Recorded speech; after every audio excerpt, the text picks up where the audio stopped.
Yeah, Lord. Or that single mother that's so abusive because she don't know where to go or have no end to how she's going to raise up these children. All right.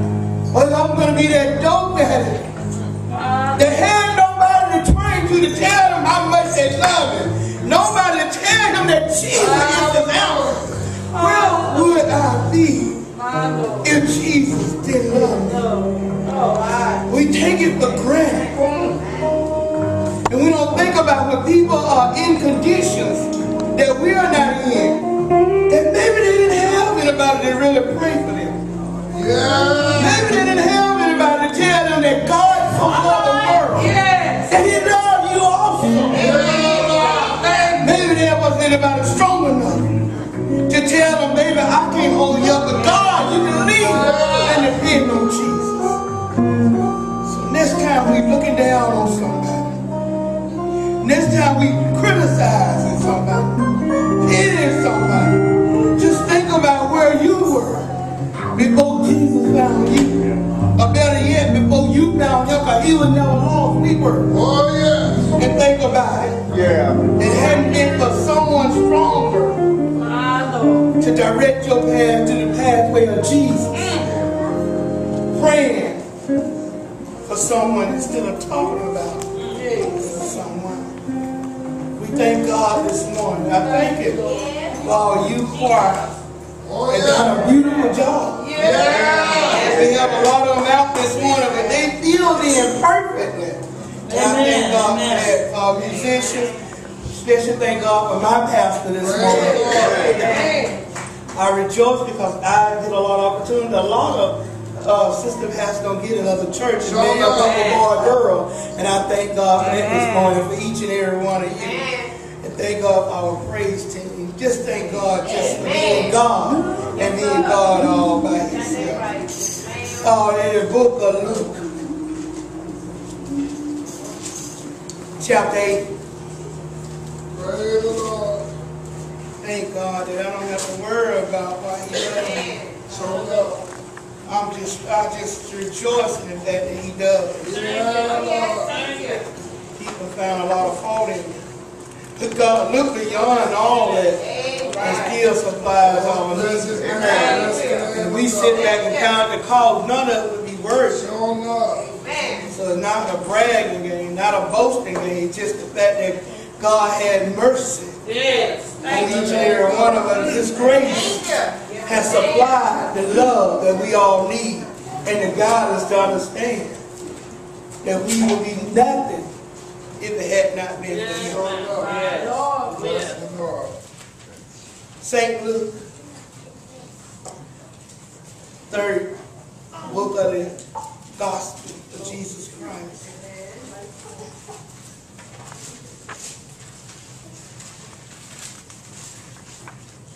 Verses 41.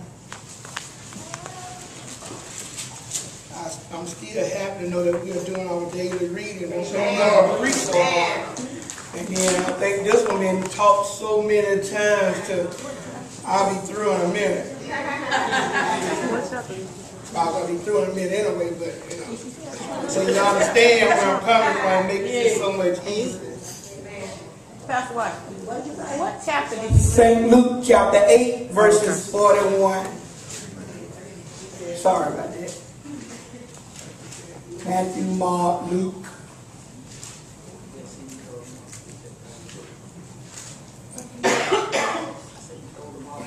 Okay, I'm sorry. Luke chapter 8, starting at verse 41.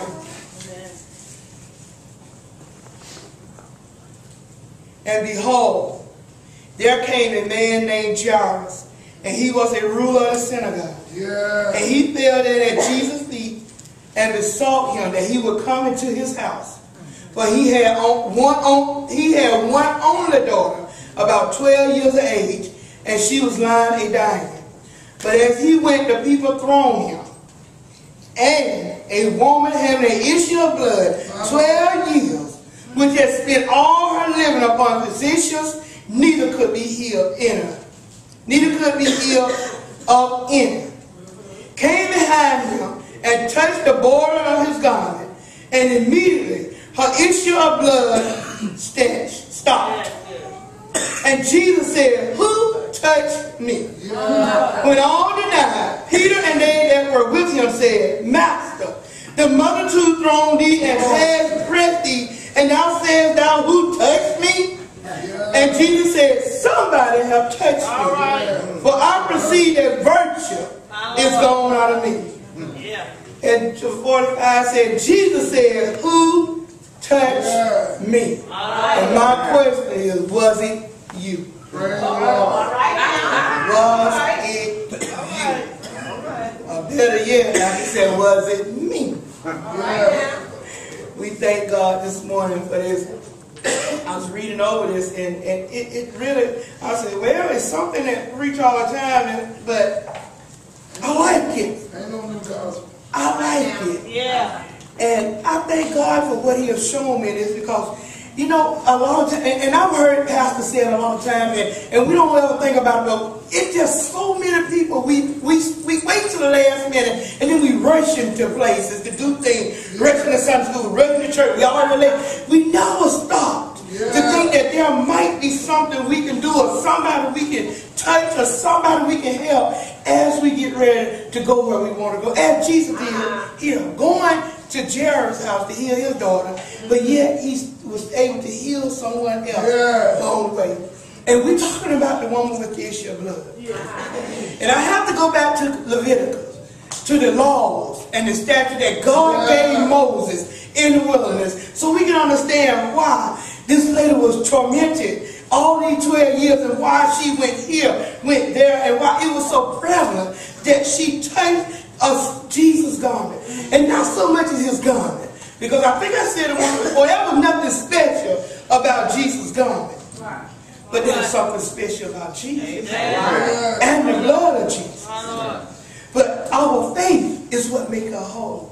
And because she had enough faith to think that, look, I don't have to see his face, I don't have to hold his hand, I don't have to talk to him, but I just want what Jesus had.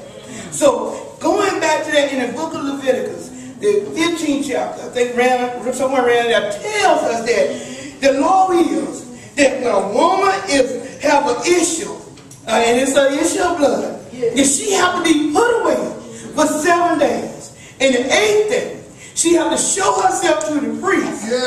And also, she couldn't just go by herself. She had to take a gift, turtle doves, or whatever the law required that she should do. But until then, if she was not proclaimed clean by the priest, she had to stay out, separated from the people. Now, to me, that would seem very harsh. To me, it was like, I couldn't do that because I have children, I have family, and I don't want to be separated from my family. But she had to do it for 7 days, and just imagine her surprise after her 7 days, she still had this issue.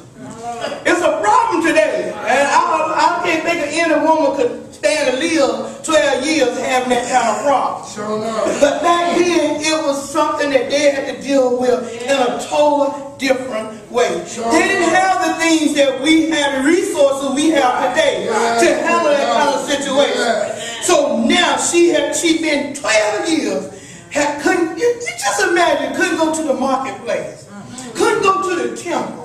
You know, you have been stamped being unclean. Couldn't go places that your family went. You know, you sit here, that got to be washed and redeemed unclean until the evening. You know, so nobody invited her anywhere. You can't imagine that kind of life. When you just outcast. But she did it. 12 years in the dark. So she had to be away from the family. She couldn't sit on there because she couldn't nobody sit behind. 12 years, so now she's gone to doctors. And she had this doctor, no cure, that doctor.